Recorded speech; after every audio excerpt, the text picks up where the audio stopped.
내 생각에는 지금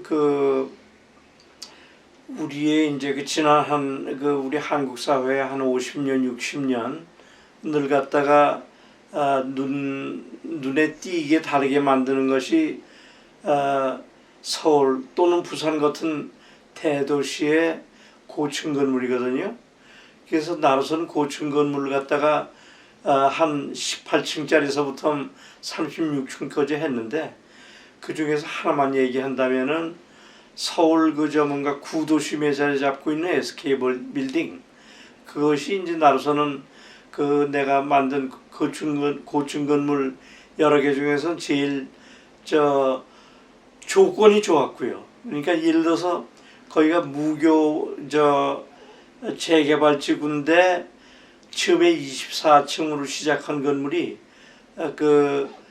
말하자면 조례의 완화에 따라 가지고 36층이 허용돼 가지고 나로서는 제일 높은 것뿐이 아니라 거기에 기능적인 요구 조건, 그것도 상당한 어떤 호조건이었기 때문에 고층 업무 건물로서의 나로서 제일 자랑스러운 것이 SK 빌딩입니다. 그 다음에 이제 저층의 문화시설, 그걸 생각하면은 내가 경주에 만든 지금 무양미술관도 있지만 바로 우리 서울 시내에 자리 잡고 있는 역사박물관, 그것을 내가 설계할 적에 상당한 뭔가 연구도 많이 하고 노력을 많이 했지만, 지금 내가 생각하기에는 엄청나게 어떤 성취감을 느끼는 그런 프로젝트가 서울 역사박물관인데요.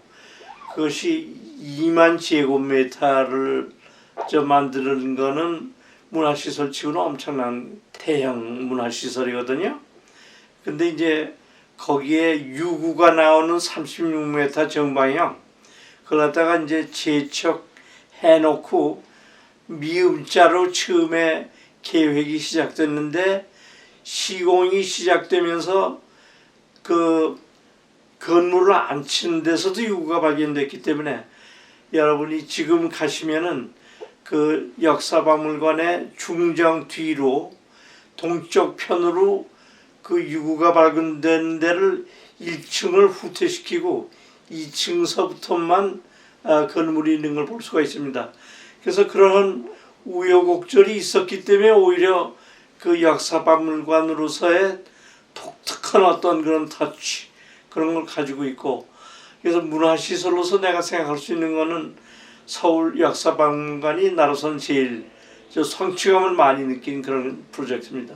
세 번째만 얘기를 한다면은 지금 재개발의 논란에 들어가 있는 힐튼 호텔, 남산 자락에 있는 힐튼 호텔인데요. 힐튼 호텔은 1978년에 설계 작업을 시작할 적에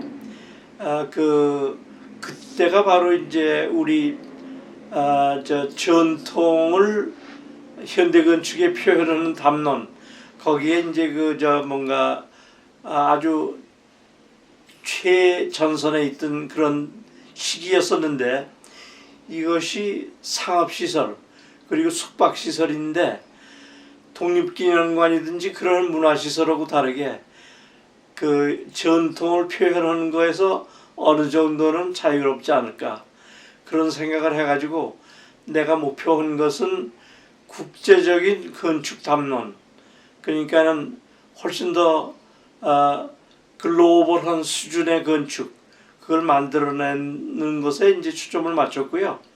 그리고 그걸 갖다가 곧 700실 정도 되는 객실이야 세포를 700개를 포개 놓는 걸로 그냥 깔끔하게 비례가 좋은 걸 만들었고, 경사진 대지를 활용해 가지고 이제 공간, 에이트리움 공간을 갖다가 만들어낸 것이 이제 나로서는 그때 어떤 성취감을 느꼈던 그런 부분입니다. 그래서 지금 한참 논란의 대상이 되고 있지만, 내가 여기서 이런 자리를 뭔가 빌어서 얘기를 한다면은 재개발을 해가지고 이윤 창출을 하면서도 그때 어떤 건축적인 성취가 부분적으로는 보존됐으면 하는 느낌이 있습니다.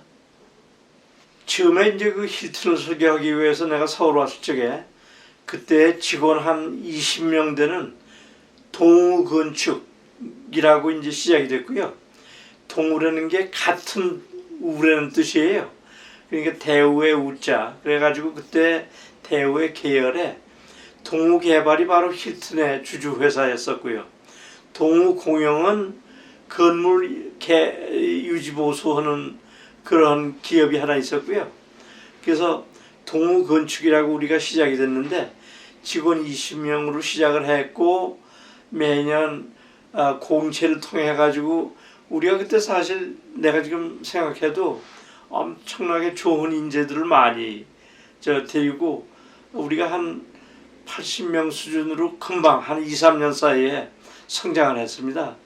그래가지고 우리가 갑자기 힐튼뿐이 아니고 이제 그 동우건축이라는 상호 밑에서 기하급수적인 물량의 설계를 갖다가 우리가 전부 소화를 했고요.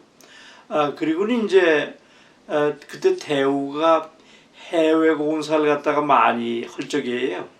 그러니까 주로 리비아에 나갔었지만 리비아 말고도 다른 사우디에도 나가서 했고요. 수단에 나가서도 했고요. 그러니까 그런 그 해외 공사를 지원하는 그 숍 드로잉을 생산할 수 있는 팀, 그걸 갖다 우리가 직원들을 갖다가 좀 고생을 시켜가면서 나가가지고 많이 했죠.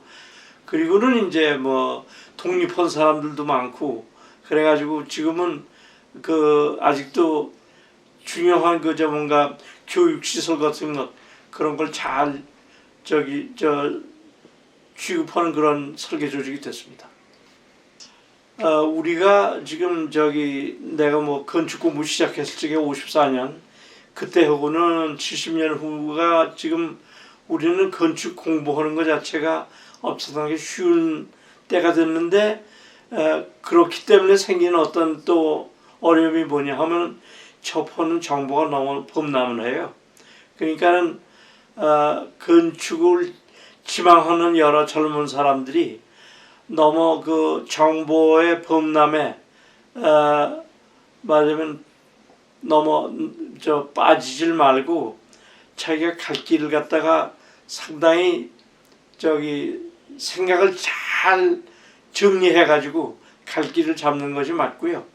그리고 우리가 1980년대에 그 전통의 표현에 못지않게 그것도 한 10년 후에는 외국의 말하자면 포스트 모더니즘 같은 것 그런 것이 우리 건축계에도 예민하게 느껴졌었는데요.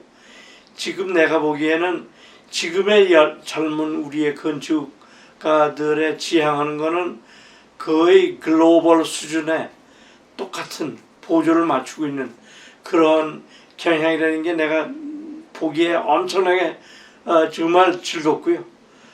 그래서 그런 방향으로 앞으로 열심히 진전하시기를 기원합니다. 건축이 이제 일반 시민들에게는 사실은 좀 낯서실 수가 있고 그리고 우리가 그 일제강점기에 토목 건축을 묶어가지고 토건이라는 표현이 있거든요. 그래가지고 지금도 도로공사 다리 만드는 것을 토목이 하고 건물 짓는 건 건축이 하는 걸 갖다가 일반 시민들은 그렇게 구분을 갖다가 안 하시는 경우도 있고요. 건축을 갖다가 예술로 보는 눈은 아주 우리한테 약하죠. 그것이 우리가 건축 교육이 말하자면 일본 사람들이 독일어 문화권에서 배운 공과대학의 건축 교육이 있었던 그러한 잔재 그런 것 때문에 건축을 예술로 보는 눈이 아주 약합니다.